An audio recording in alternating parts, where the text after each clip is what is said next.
This is my Sony A7RV and I purchased it about 2 years ago and I've been loving it ever since. But if I'm being honest with you guys, in the last year-ish or so, it's been pretty much collecting dust on a shelf because cameras like the LUMIX S5 and the LUMIX S9 came out. Those just had some really important video features that Sony just won't give us, like open gate and anamorphic support. With the release of the LUMIX S1R Mark II, another high megapixel photo video camera hybrid, it's kind of just got me wondering, do I even need to own my A7RV or should I go ahead and sell it and just replace it with this camera, keeping all my cameras consistent? This is a genuine question I'm going to be kind of exploring and testing throughout this video. In fact, just earlier we were taking pictures with the A7RV. I was like, ooh, that's pretty good. I have no idea what the results of this are going to be. Find out with me. Am I going to sell my A7RV or just keep the S1R Mark II? Also guys, I should mention we are at the Grand Teton Mountains right here in Wyoming. Cam has a shoot out here and he's actually going to be comparing the Nikon Z8, which is a phenomenal camera, to the LUMIX S1R Mark II as well. If you want to see an actual comparison between this and the LUMIX, definitely go check out his channel. I'll have it linked down below. This might be one of the most beautiful places I've ever been, but I am literally probably standing on about 6 whole feet of snow. So if I just straight up disappear into the ground, that's why I was actually standing on top of a fence over there. Whew. First and foremost, let's go ahead and talk about autofocus between these two cameras, because when it comes to the Sony A7RV, it's obviously amazing. Sony's touted as having one of the best autofocus in the game, and I do believe that's true. And when the S1R Mark II first came out, it was pretty lackluster in autofocus. However, it's gotten an update since then, and I did do a test out in the desert with both these cameras, and I will say, just looking at the footage, guys, it looks super comparable. I don't really think that there's too much difference when it comes to human tracking. Now, these cameras do have different AI tracking features, so they can track animals, they can track cars, but surprisingly enough, we haven't seen any animals out here, so I can't really give it a test. I will say though, if I was going to crown a winner between the two of these, for sure, I think I would still pick the Sony for being perfectly reliable. However, I would give the LUMIX a passing grade as well. I think the autofocus in this camera is plenty fine, and it doesn't really give you that much to complain about at all. Now, both of these cameras are known for poor rolling shutter performance. In fact, that was a big controversy about the S1R Mark II. Does the LUMIX S1R2 have any rolling shutter? It does! However, we've done some in the field real shooting with the S1R Mark II, and honestly guys, I don't think the rolling shutter is that big of a deal, especially when you're not using the dynamic range expansion mode, which honestly I have turned off most of the time. It does give you an extra about half stop of dynamic range in the highlights, which is great, but it does increase the rolling shutter to, I believe, like 38 milliseconds, which is what this thing is doing in 8K. However, I did find a really cool document about all the different rolling shutters between different cameras. I'll go ahead and leave a link in the description if you guys want to check it out. And to my surprise, the Sony A7RV's numbers are actually pretty good. I believe in 4K at 24 frames a second, it was only an 18 millisecond readout speed, which is pretty good. And I believe this one never goes below 20. You would think that it looks pretty bad, but I'll go ahead and do a quick little rolling shutter test right here between these two cameras so you guys can see how they are performing. I did a 6K recording in the LUMIX and a 4K recording in the Sony. Not exactly fair, but to be honest, I'm gonna use this camera in 6K open gate almost all the time, and I'm gonna use this camera in 4K almost all the time. Does rolling shutter really matter? I personally don't think that the rolling shutter performance out of this camera is enough for me not to use it, but if rolling shutter is a big deal to you, that's definitely something to consider. Rolling shutter test? This is the S9, dude. We don't need to do that. Thank you. This video is sponsored by PLAUD, this little thing. And I'll be honest, guys, at first, when I heard about this, I was like, no, I don't think I want to talk about that. I don't think I want to use it. However, after talking to some friends, they're like, no, dude, it's actually sick. So I got it. I started using it. And then Cam Mackey, he was like, wait, that's actually cool. Now everyone's using it. What is it? It is a little recorder, which initially isn't that interesting, but it actually hooks up with ChatGPT. How I've been using this is before going onto shoots, I'll just hit record, which is you just hold down the button right there. It's actually not a button, it's like a touch sensor. And it starts recording. And then I just start talking about the YouTube video that I'm trying to make. So in this case, it's the S1R2 versus the Sony A7RV. And once I'm done recording all of my notes, just kind of rambling on about the different specs, and I feel this way about this and that way about that and blah, blah, blah, blah, blah. It actually takes everything I said and compiles it into usable notes. It actually bullet points out different things, including actionable items, which is really freaking cool. Once Connor started to use this, I was like, I wish I had my own, to the point where I was like, let me just try the phone app because they have the AI stuff. It kind of did it, but in a way less productive way. But not only does it actually take conversational notes like we were just talking about, but it also give you a full transcript of everything that you said, and you can label it with the different speakers. Another thing though about it is that it gives you various suggestions on your actual words that you're saying. See, exactly, I'm not very good at talking because I was just basically like, I need to do rolling shutter tests between cameras. And it took those notes, but it was like, hey, you should probably say that a little more clearly. I definitely recommend it. I didn't think that I would. And then the last and most important thing about it is that this is probably the best fidget toy that I've ever used. I actually took it with me on a trip and I found myself just kind of playing around with the little magnet here on the back. This thing's a super useful, productive tool. Definitely go give it a look. I'll have a link down in the description below. So stabilization is where I thought that these cameras would be fairly comparable, but I was actually genuinely surprised. So I always thought that the stabilization in my A7R5 was pretty dang good, especially when you're using active, handheld. Looks pretty great, especially if you're doing photography. But boy, howdy, does Lumix have better stabilization. It just does. In order to test this out, I took my 70 to 200 mil Sony lens. I went to about 150 and got a shot of a distant mountain. The goal was not to make this shot pretty. The goal was to test stabilization, so sorry for the kind of ugly shot. But as you can see, as I play them both side by side, the Lumix is just way more stable. And that's without using electronic stabilization or the cropless stabilization or anything like that. It was just the raw stabilization out of the Lumix camera compared to both active and standard stabilization in the Sony. Being able to rely on stabilization in kind of weird situations is really, really handy in the content creation world because you never really know what life's gonna throw at you. It's not to say the Sony's bad. It's actually probably second place. In fact, we did a test with the Nikon Z8 as well. Again, go check out Cam Mackey's channel so you can see that result. In my eyes, it looked even worse than the Sony. Z8's a great camera. I like the Z8 a lot. I have a whole video on it, but the stabilization was definitely, you know, it's not as good in video specifically. So yeah, stabilization for Lumix for sure is going to be the winner. Okay, how about the body design of these two cameras? When it comes to the Sony, I've always said this, I don't love the grip on the Sony. It's always been the weakest point to me. I have been told that with the A1 Mark II, the grip is much more comfortable. That may or may not be true. I actually have never used it, but when it comes to the A7R5, it's just always kind of been whatever to me. Although I will say that the actual body itself, the material, feels much more premium than my S1R Mark II. This definitely feels more plasticky, although it is a cheaper camera. But the actual grip itself is much more comfortable. So that's something to note as well. Also, when it comes to the body design, they both have the same type of screen. So we have the whole flip tilt screen going on with the A7R5. I don't think they did it first. Actually, I think Lumix did it first with the S1H or something along those lines. But they both have the same screen. It's the perfect screen because you can do the whole flip screen for YouTube, but then you can do the tilt screen for photography. Otherwise, I would say that they're both pretty good. They both have custom buttons. The Lumix has more customization. I really do like that I can just hold down on a button and reprogram it. So for instance, I have this one set to do false color here on the front, which is really great. And also they've added in a lock switch. So you can lock your settings if you accidentally bump them all the time, which I've definitely done before. You know, you don't want to mess up your shutter angle or anything along those lines. So that's a really great feature to have. Another thing to note about the body design is that they have similar dual card slots, but they're slightly different. The Lumix is using a CF Express B card and a regular SD card. The Sony A7R5 has like this weird hybrid looking one. Basically, it can either take 2 CF Express A cards or 2 SD cards or any combination of the two. And it's cold. I need like hot chocolate or something tonight. While we still have some light and we also have this incredible view, let's go ahead and talk about photography between these two cameras. Let's go ahead and start with the LUMIX S1R Mark II. I'll take a picture of this peak just to start.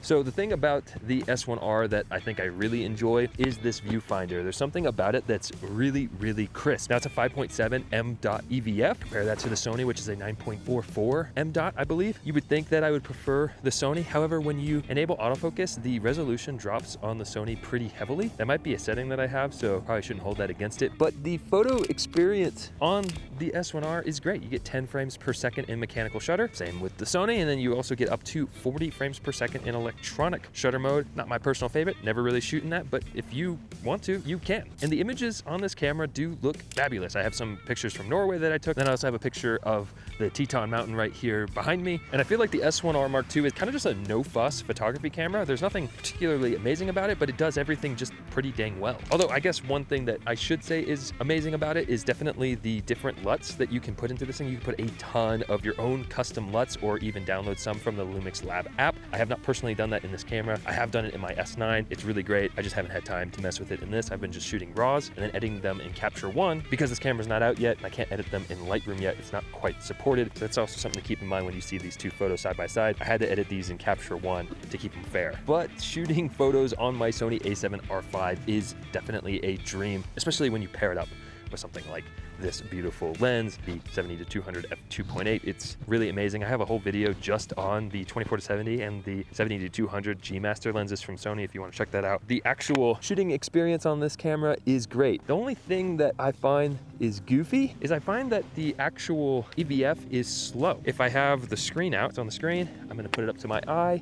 1, 2, 3. Now I can see it. So if something interesting is happening and I quickly throw it up to my eye, if it's not already in the EVF mode, which now it is, so it's instantaneous, it's pretty dang slow. That being said, the 61 megapixel photos coming off of this sensor are truly magical. I used this to go shoot astrophotography up in Canada, absolutely adored it. And then I also did some animal photography at a zoo, and now of course shooting the Grand Tetons. And also what's really great, and this is probably a testament to how much I trust this, when we were driving in the Bronco, I had this out. I had the A7R5 with the 70-200 millimeter lens, just in case we saw a bison or just in case we saw anything interesting, which I actually did capture an airplane flying through the mountains, which is pretty incredible. And honestly, this combo I just find to be more trustworthy and reliable. There's just more of a track record with this. I'm not saying that the S1R Mark II isn't good, I just haven't used it enough to truly know. That being said, you cannot do the whole LUT-based system, so you're gonna be set up to basically just shoot RAWs. I would never shoot JPEGs on this thing, and it's kind of a bummer. I've actually been enjoying JPEG photography, being that I came from Fujifilm cameras and we had the film sims, and then the S9 gave us the whole LUT support thing, which is really cool. So I do hope that Sony starts to implement things like that into cameras like this. Now let me go ahead and do a buffer test just to see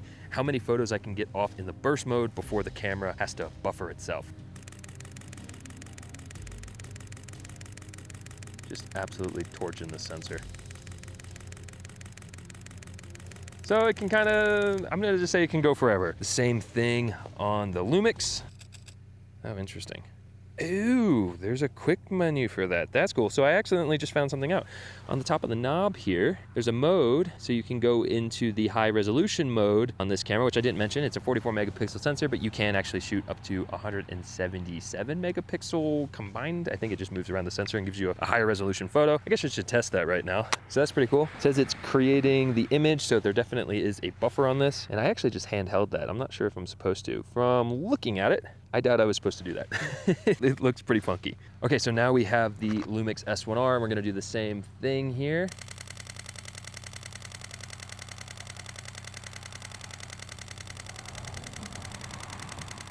Okay, so it did eventually buffer, but that was a lot of dang photos. So no matter how great these cameras are or the problems that they may pose, lenses are super important. And to be honest, while we're driving through the Teton National Park, this is what I've been keeping with me, not because I want to shoot on the Sony, but because of this lens. This is the 70-200 f2.8 G Master.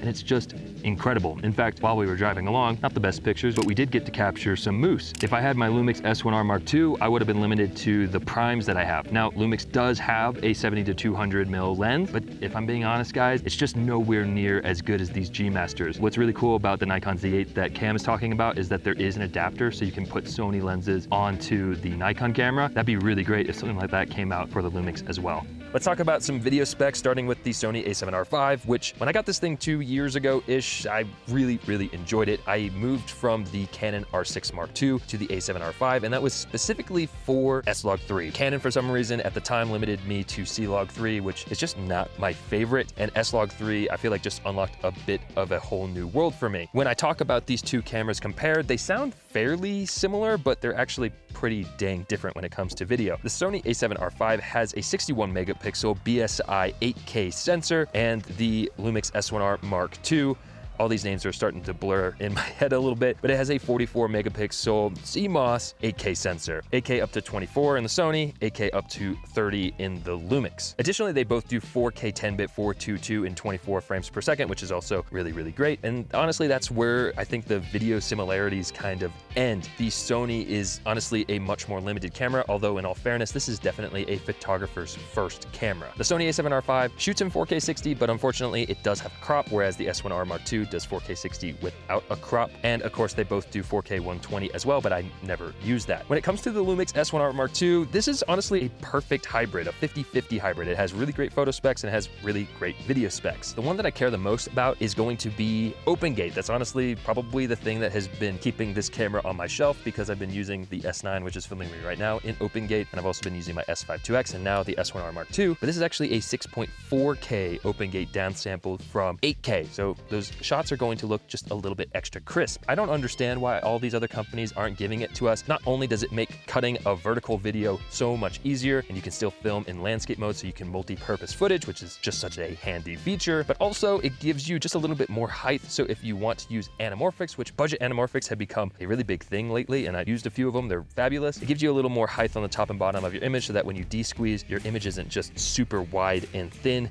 it's actually pretty usable. Additionally, this LUMIX can record in ProRes RAW internal. If you're using Final Cut, that's awesome. I'm using DaVinci Resolve, so it's practically useless to me, but it can do RAW internal. The Sony A7RV can do 16-bit RAW out. However, for me, I'm a backpack YouTube content creator type of person, so the thought of rigging out the A7RV is just pretty unappealing to me, so I never personally use it, but if you're considering these two cameras, that's the difference. However, I should mention that in the LUMIX, that 6.4K is 420 10-bit instead of 422. It feels like that would be a bad thing, but honestly, looking at the footage, it looks really good. There's kind of some rumors floating around about the sensor that is inside of this camera. We think it's potentially the Ronin 4D 8K. That is not confirmed at all, but we think it is. Basically, this sensor just has really good color fidelity. In Vlog, the base ISOs are actually much lower. I think that for some reason is contributing to that. So base ISO in Vlog is 200 and 1000, which is pretty different compared to 800 and 2500 in the Sony. Now, I don't think that comparing the video in these is particularly fair necessarily, but I do own both of these cameras, so yeah, I just am curious. But the Sony is an older photography first camera, and the S1R Mark II, again, is a perfect hybrid, but it is a lot newer.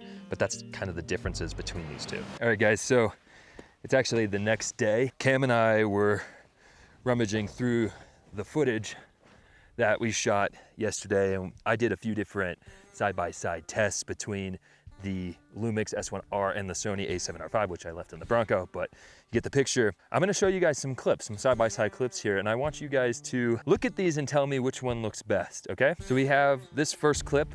They just have a DaVinci color space transform put on them, nothing fancy. You have the image on the left, and then you have the image on the right. Which one is the LUMIX? Which one is the Sony? And then I'm gonna show you another one right here. This is in a different codec, and again, one of them is Sony and one of them is LUMIX. And then lastly, Cam showed me this trick where if you just kind of try to destroy the image, so we have a 20-something% color boost, we have the exposure messed with and things like that, and we do this just to see where the image starts to break down.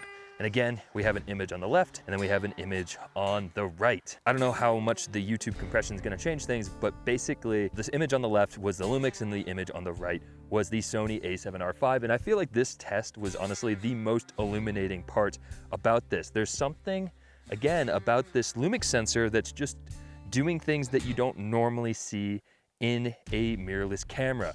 Look how much information is being held in those shadows. Look at the color fidelity in my jacket.